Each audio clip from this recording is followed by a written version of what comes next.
I'm outside Westminster Kingsway College. I'm about to go in and meet Jose Souto for one of his game lectures and seminars. We've got the pheasant, right? So with pheasant. So now with the pheasant, with any game bird, one of the first things that we do is remove the wishbone. Yeah. All game birds, all poultry, always remove the wishbone. We do that by just skirting along the edge there where we can see the bone on either side. We just get the knife behind it, cut through the cartilage at the bottom on each side. Yeah. And then once you've done that, you just run your fingers along the wishbone up, yeah, all the way to the top, and push the meat off the wishbones, so you're loosening it off completely. Once we've done that, you can pull it out like that. Just grab hold of it, and you've got the little flat bit at the top, and just twist it. Yeah. Just keep twisting it, and pull, and the whole wishbone will come out. Right, now what that does with this is it means that basically when I come to cut the breast off, there's nothing stopping that piece of meat at the bottom. Game birds are small enough, you don't need to make them any smaller by basically taking the wishbone out. Otherwise, just be attractive behind it. So with this now, I'll just show you how to truss it. So with all game birds, when we're cooking them, we need to truss them if you're going to roast them whole. And the reason for this is that basically, if you don't truss them, the birds basically, as they cook, they start to do this. Yeah, and they'll all overcook. The smaller legs will overcook it basically there because it's just you know, in the oven, the heat's getting into those legs quicker than it is getting to the breast. So by the time you've got the breast cooked, the legs will all be overcooked. Yeah, so that's why we truss them. So to truss, what we do is basically we push the legs right back, and we go here. That's where the bone is. The bone's there and there. So we go right in front of the bone. Yeah, go straight through, and then the other side you come out in front of the bone. So if I look at that, the legs can't come forward now where I put the needle. So go through, put it through that side. Go through the winglets if you've got a winglet there. Otherwise, you just go straight through the muscle at the end here. Go through, pull those in. Right, so you're going through either side of the winglets that side, and go through that side. So we've done a loop. We've gone in and out. Take that off. And then what we do is we tie it. And to tie it, we use a slip knot, which is a butcher's knot, which is basically going over, yeah, coming back, and going over again. So it's like a big reef knot, yeah, on top of it. And all you do is you pull that slightly tight, and then you take hold of this one, and then pull it down, and then pull that, yeah, put it nice and tight, yeah, and then tie a knot in it, another knot in it, just to hold it. Now, the butchers, you'll see the butchers cut the strings all the way down there, nice and tight. I am not a butcher, I'm a chef, and I want to get this out of the oven, and when I get it out of the oven, I don't want to burn my fingers, so I cut the strings nice and long, yeah, so I can get hold of it. The other thing we do is basically I use what's called a two-string method, right? So that's the first part of the thing, and then the second part is to basically do the front end of the birds. So what we do with those is we take under, go round like that, like a figure of 8 round it, pull those nice and tight, turn it over. I like to put a little cut just in the bottom here, and the reason is because it just gives the string somewhere to bite. Yeah, and I'll do exactly the same thing again. So butcher's knot, yeah, over, big reef knot, yeah, and then leave it quite loose, yeah, and then pull tight, pull the other side, put it tight again, yeah, and then put another knot in there again. And again, I'm going to leave the strings nice and long so I can get hold of them once I get out of the oven. So that's truss. That's how we truss a bird. Okay? So that's a basic truss. And that's how we do it. So when you start any game bird, the first thing we do to them, well, we don't put them in the oven straight away. What we do is we season them all up, oil them up, and we start with a frying pan and we sear them off. Right, we sear them off. The game bird does not spend enough time in the oven to go brown. And if you put it in the oven for it to go brown, by the time you take it out, it's overcooked. So you sear it nicely, right, then put it into the oven, basically sear, and it will basically take a very, very short time to cook. So from that, so let's imagine this bird's been cooked, okay, and we're going to take it out and we're going to portion it. Or if we were to portion a bird, right, so once it comes out of the oven, we take the strings off of it. Let's take the wishbone out. So obviously the wishbone had already been taken off. And with these wishbones, sometimes we find that the wishbones are broken. Yeah, there's nothing you can do about it when they're broken. I mean, it's just part and parcel of it. You just have to make sure you get as much of it as possible. So when it comes out, we take the leg off, yeah, turn it over, break the ball and socket joint, go round the oyster, which is at the back, yeah, into the carcass of the bird, and then just peel that off. Right, that's one leg off. The other side, again, same again, put it down, break the ball and socket joint, taking that oyster out so we mirror the other side, yeah, pulling it, and that off. 2 legs. The breast, yeah, we come down one side of the keel bone, which is this bone in the middle, yeah, we go down one side, and go all the way down. Now because the wishbone's not there, cut all the way down, yeah, and it'll all come off. So then we just cut all of that using the tip of the knife, just taking all that away.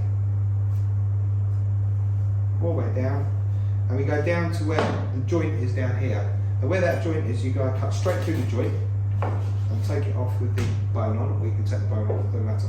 Next, the other side, pull on the meat here, away. Start at the back, not at the front. Pull the meat away, and then start at the back of the keel bone, put down, so that you're pulling all that meat out of this little corner here. Because otherwise that meat will get left behind, and all you're making is expensive stock. Yeah. Cut down, go through the joint, right, and that's the clean carcass on there. You can see you've taken out the oysters out the bottom of it, just clean carcass. So now out of these, normally take the bones off, the wing bits off, yeah, and we trim up the breast, and we want that lovely teardrop shape, yeah, on there. And with the other one, do the same. Take it off, yeah. Out. Get that lovely teardrop shape.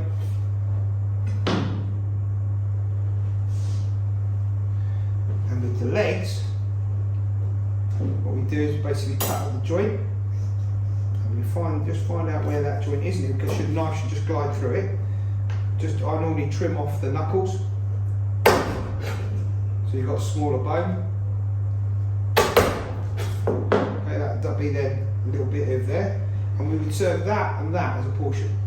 Right, out of the pheasant, you get 2 portions, so you get a bit of thigh and a piece of breast. We don't tend to use the drumsticks, and the reason we don't use the drumsticks, I'll show you in a minute.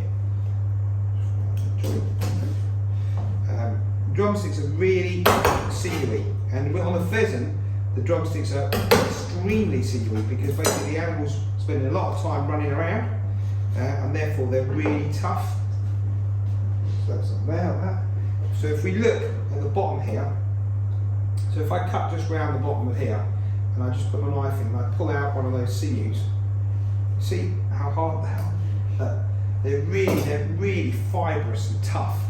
So all the effort getting this meat out, it's not worth it. So what we tend to do is keep these, yeah, chop them up, we make our stock out of the bones, and then we're going to make a jus. All of the meat, all the chopped up thighs, I then use a jus. So when we make what we do is make a stock first, and then to make a jus, what we do is we fry off all of the drumsticks, cut them into pieces, fry off a load of vegetables, yeah. Then we put the vegetables in there and get everything nice colour on all of it, yeah. Put it all back together, add tomato puree, add a bottle of red wine, yeah. Add the stock, yeah, and then allow it to reduce down slowly. And then the gelatin and all that's in here will break down and basically help reinforce the stock, but also as it reduces down, it's a natural thickening agent that will thicken the jus, so that you're not using any artificial thickeners in there. Right, so that basically goes on there. Next, you've got partridges. So these partridges, lots of different ways in which we can do partridges. We can spatchcock partridges, right? So with the spatchcock, we take out the wishbones again, and it's the same technique for all birds. You even do this to chickens and turkeys, everything. Always take the wishbones out. So with these ones, we take it out of that, and to spatchcock it, we put the knife all the way through.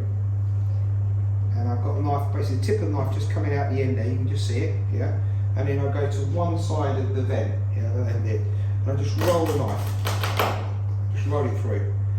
And I use the carry on the cut all the way down. See, there where I've cut it, one side of the backbone, yeah. And then run the knife the other side of the backbone, and just roll again. Roll the knife through. You can use a pair of shears if you wanted to do this, like that. Then grab hold of the partridge, just here where you are, there's a bone that holds it together, just crack that bone. Yeah, just spread it and crack it and break it. And then turn these legs up the other way, and that is what we know as a spatchcock. Okay, so it's flattened. See that? So the way you do this now is what you do is you use a skewer. So I've got one here, but you put it through that thigh, through the drumstick, and through the tip of the breast, through the other side again, like that. You put one on there, and then you put another one through there, and then it allows you to hold it, so that you can put it onto a fire, you can turn it over and cook it on the fire like that, and it keeps its shape when it's cooking. Right, so we know that as a spatchcock partridge. There is a French, another way that basically of flattening birds, a French way of doing flattened birds, which is called a crepidine. Right, and this is something that we don't tend to see a lot nowadays. I'll show it to you, because I think it's quite funny. It's not something that I would ever serve in a restaurant, but not a lot of people have ever seen it. And anybody speak French? Oui, Crepidine, toad. Yeah. okay. Yeah, it means toad in French. Yeah, and you'll see why. So what they do is basically you grab hold of the partridge, pull it out like that, and you cut just behind the leg here, just behind the leg there. Okay, pull it out like that. Then you put that down. You take the whole front, and you take the front and you press the front down, and then you put a leg on this side, a leg on that side, break it, and it looks like a squashed toad. Okay, see that? So the back leg's basically sticking out like that. That's called crepidine. And when they serve this, believe it or not, in France, they put a little eye on that side, a little eye on that side, and it looks like something that went under a truck. Yeah. Well, that's crepidine, right? Which is basically that's a very, very old French way of basically doing partridges. Ducks. So ducks, basically with ducks, there is only the nicest way to do a duck is to basically do a crown. Again, you've got to take the wishbone out. Ducks have got this is a mallard, so they've got quite a rounded shaped bone at in the top there, and you've got you follow your fingers up, and you've got no flat bit at the top of the bone. You just got, as you push your fingers up, you'll end up with just a rounded bone coming out like that. There's no sharp bit at the top of the bone. And with this one,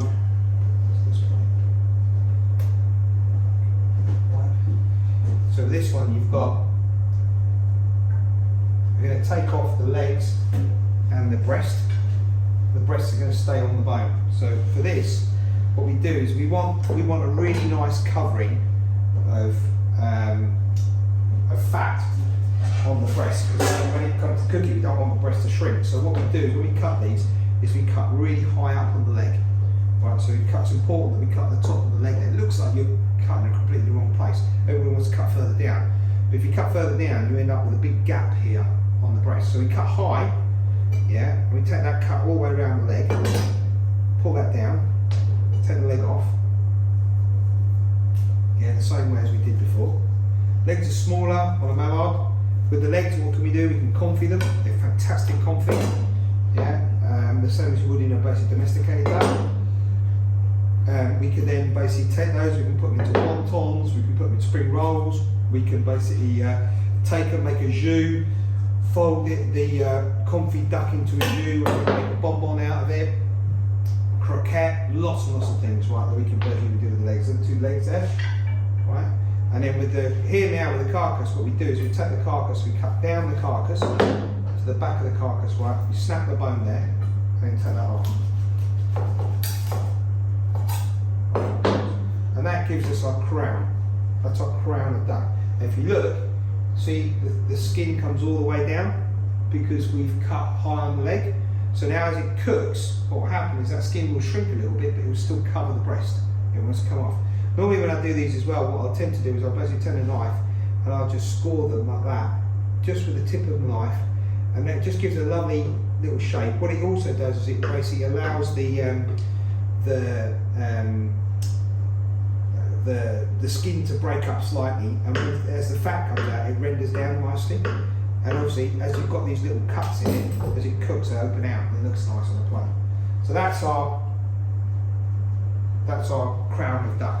Basically, we do that, and that's one of the best ways of basically cooking a duck is doing a crown. So each individual of these, so basically you get 2 portions out of the pheasant, you get 1 portion out of the pheasant, out of a partridge, out of the duck you get 2 portions, yeah, and then out of the hare, I mean, yeah, the thing is with the hare, if we look at it, if we're doing fine dining where we're doing smaller portions and we're basically doing dual plates, yeah, if you take something like the haunches out of that, yeah, and you dice it up and put it into a little stew, and you cut these into 4, where you're going to get 4 nice fine dining dishes out of there, yeah. If you dice it all up, yeah, and then basically into little pies, you'll probably get a heck of a lot more pies out of it, right? A little pie, a little petivier, so hare petivier is delicious, yeah, especially if you put Mediterranean flavours with it, like I said, roasted peppers, tomatoes, you know, all that sort of stuff, loads of herbs in there, and then cook the hare down and put it into the petivier and cook it in the petivier with raised petivier, delicious, yeah, and you probably get about 15 to 20 portions out of one of those, yeah, and a hare would be about £9.50 for a hare, so it's good, you know, you're going to make a good amount of money on those.